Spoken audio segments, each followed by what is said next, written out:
La llegada de Julián Álvarez, la salida de David García o lo que le queda todavía a la Real Sociedad. Todo eso y mucho más lo vamos a tratar en el día de hoy en la previa de la Liga número 3.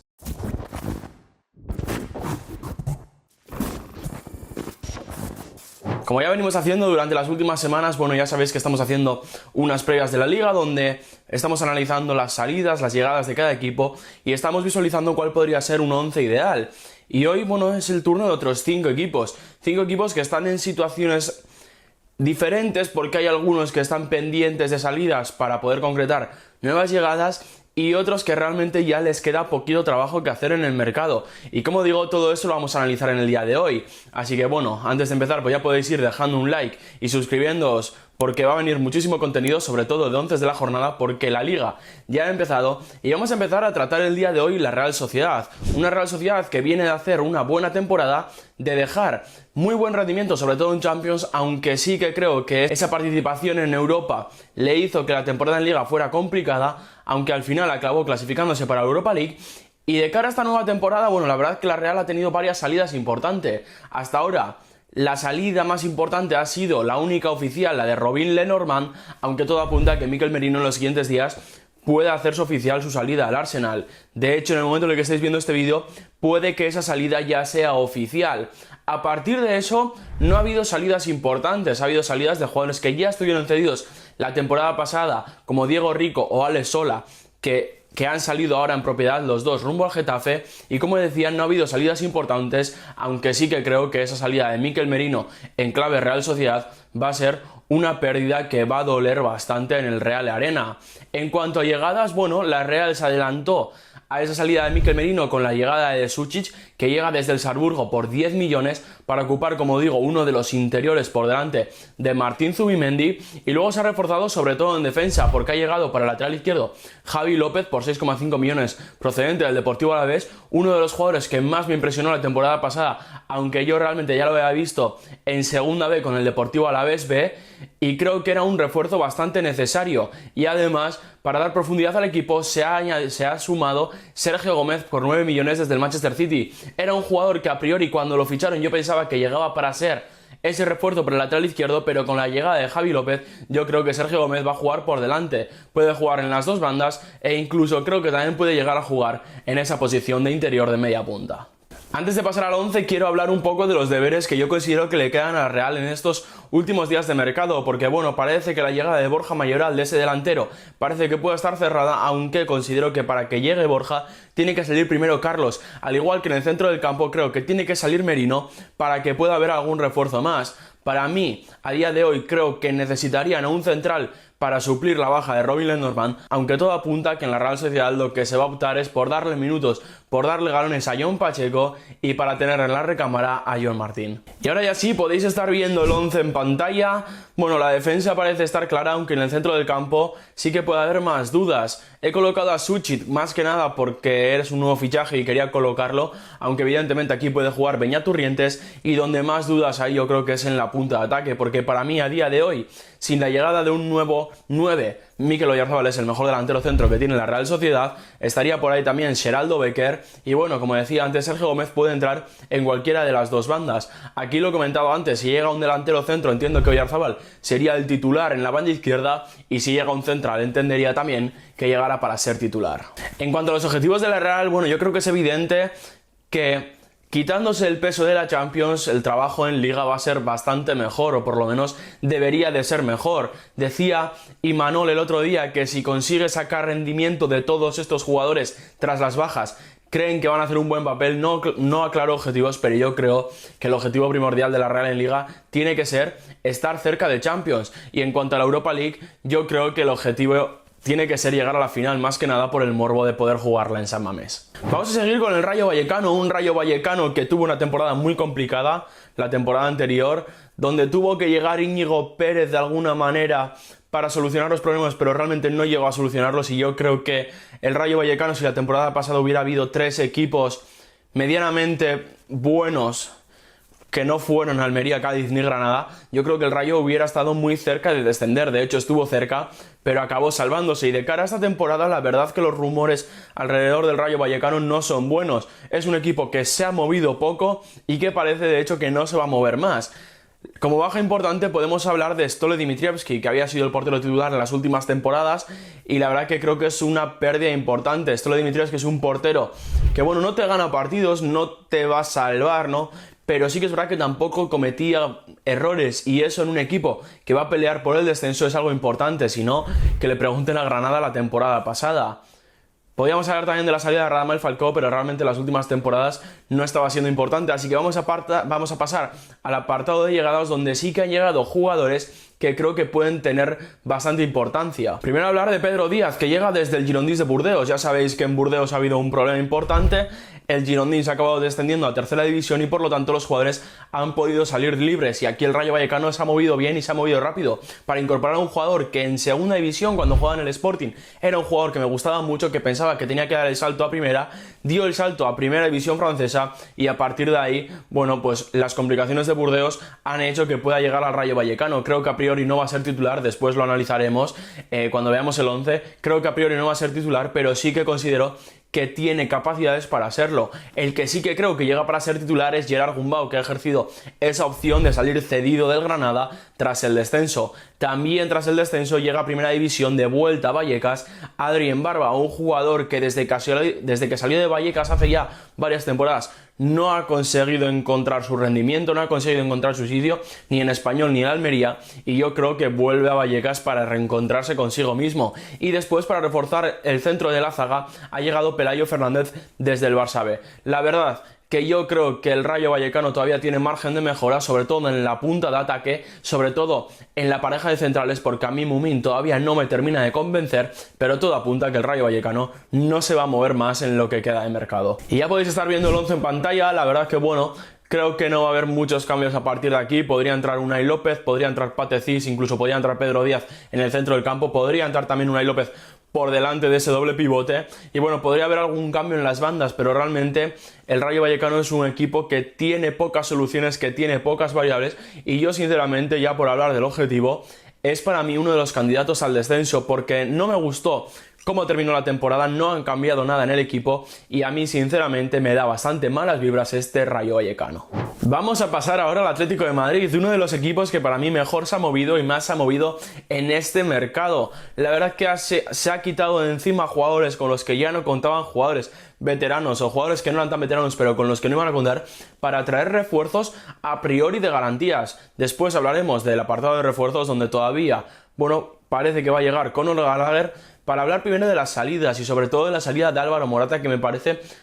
la salida más importante, porque después, bueno, ya podéis estar viéndolo de hecho en la pantalla, vamos a hablar de algunos jugadores que han sido importantes en las últimas temporadas pero que ya no contaban para el Cholo Simeone. Yo creo que Álvaro Morata es un jugador válido, creo que era un buen jugador para el Atlético de Madrid, a pesar de los fueras de juego, a pesar de las coñas. Yo creo que es un jugador muy válido y que de hecho ha hecho una grandísima carrera,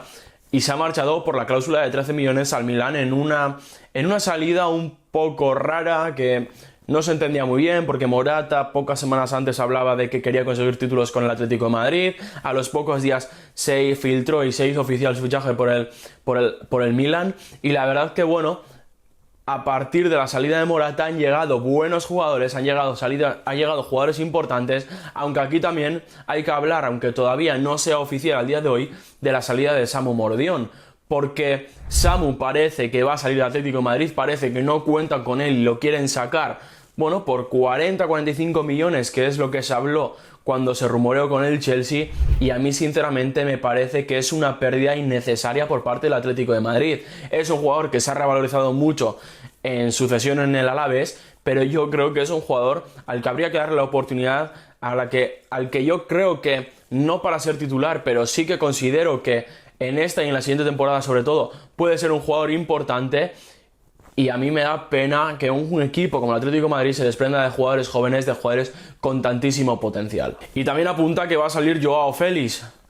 50 millones es lo que parece que el Chelsea va a pagar por el jugador portugués. Yo la verdad que el tema del Chelsea, bueno, la media inglesa lo explicará mejor, yo no lo termino de entender. Un equipo que tiene más de 40 fichas fichando a un jugador por 50 millones como Joao Félix, que sinceramente la temporada pasada en el FC Barcelona no terminó de demostrar nada, y de hecho desde que lo fichó el Atlético de Madrid tampoco ha demostrado nada. Entonces en los siguientes días veremos a ver si se cierra esta salida, si se cierra también lo de Samu, porque sobre todo la salida de Joao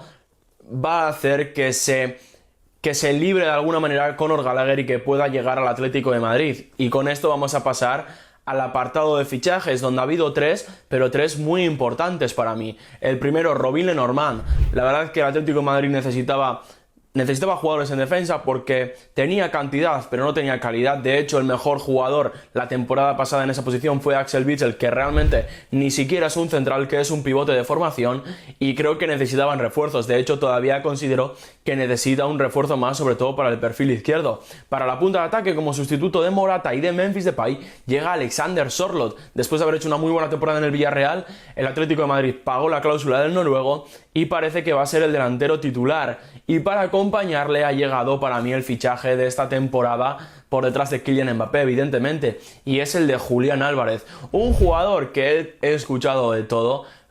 He escuchado que era un suplente del Manchester City, bueno, he escuchado de todo, pero realmente creo que es un jugador que, si lo ponemos en el contexto de Atlético de Madrid, es un fichaje de un galáctico. Creo que en las últimas temporadas era impensable que el Atlético de Madrid pudiera hacer este desembolso por un jugador como Julián. De hecho, si quitamos las variables, va a costar parecido a lo que ha pagado el Chelsea o va a pagar el Chelsea por Joao Félix, y en los siguientes días parece que también pueda llegar Conor Gallagher. De hecho, en el momento en el que en el momento en el que estoy grabando este vídeo, no es oficial, pero puede ser que para que cuando se publique el vídeo sea ya un fichaje oficial. Y vamos a pasar ya, como podéis estar viendo en la pantalla, a hablar del 11. Bueno, he querido dibujar este 5-2-3, aunque podría ser un 5-3-2 si llega Conor Gallagher cayéndose uno de los dos de arriba. De hecho, podría pasar que jugara con una defensa de 4, aunque teniendo en cuenta que no hay lateral izquierdo puro, parece complicado. Yo creo que todo se va a mover entre un 5-3-2 y un 5-2-3 con estas dos mediapuntas. Y sinceramente lo único que considero que le falta al Atlético de Madrid es un central para jugar por el perfil zurdo, porque aquí estamos viendo un trío ideal entre Jiménez, Witsel y Lenormand, pero realmente Jiménez es un jugador que sufre muchísimo de lesiones y Witsel es un jugador que ya tiene una edad. Así que yo considero que si el Atlético de Madrid consigue traer un central izquierdo como Janko, como Hincapié, que era un poco lo que se estaba rumoreando, incluso como Cristian Mosquera, que me parecería un muy buen perfil, aunque no es a priori un central zurdo, yo creo que el Atlético de Madrid es donde se tiene que reforzar. Si consigue traer un central y se le suma a estos fichajes que hemos hecho, yo creo que el mercado del Atlético de Madrid sería de 10. Y vamos a pasar ahora a hablar de un recién ascendido, del Real Valladolid. El Valladolid, que ascendió la temporada pasada en ese ascenso directo tras hacer una temporada de menos a más, y donde es complicado analizar porque consiguen el ascenso. Parecía que esto era una alegría, pero los rumores y la situación que vive el Real Valladolid con la venta del club, con Pecholán en el banquillo, es un poco complicado de analizar, como decía.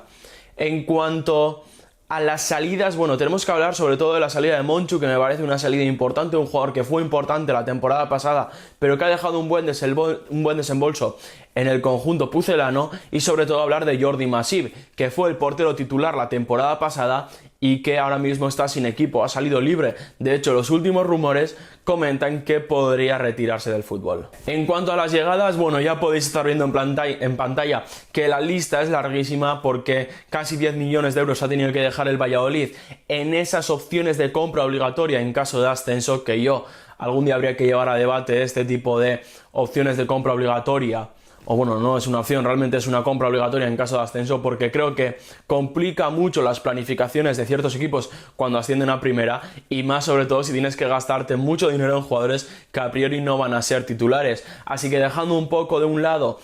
estos jugadores, yo me voy a centrar en tres. El primero, Karl Henning, que llega cedido desde el Arsenal a priori para ser portero titular del Valladolid. Eray Chomer, que es un descarte del Valencia, que llega también cedido al Valladolid, donde yo creo que, bueno, en esta línea de tres que después vamos a analizar, puede rendir. Y sobre todo el fichaje clave para mí es el de Juan Milatasa, que llega desde el Real Madrid en propiedad por 2,5 millones, si no me equivoco, creo que se hacen con el 50% del jugador, adelantándose a equipos como el Getafe, que estaba bastante interesado, y aquí sí que creo que a Juanmi Latasa hay que pedirlo un poquito más de lo que pedíamos en el Getafe, porque en las últimas temporadas, bueno, ha estado rodeado de Enes Unal, de Borja Mayoral, que han sido los que han marcado los goles, pero esta temporada en el Valladolid, pareciendo, o que parece que va a ser el delantero, el único delantero, yo creo que hay que pedirle más, porque ya sabemos que si no tienes un buen portero, que habrá que ver Carlheim cómo es, y no tienes un buen delantero, es muy complicado mantenerse en primera división. Y ya podéis estar viendo en pantalla el 11 que he dibujado del Real Valladolid. Todavía tengo dudas de si va a ser una línea de 5 o una línea de 4, aunque en pretemporada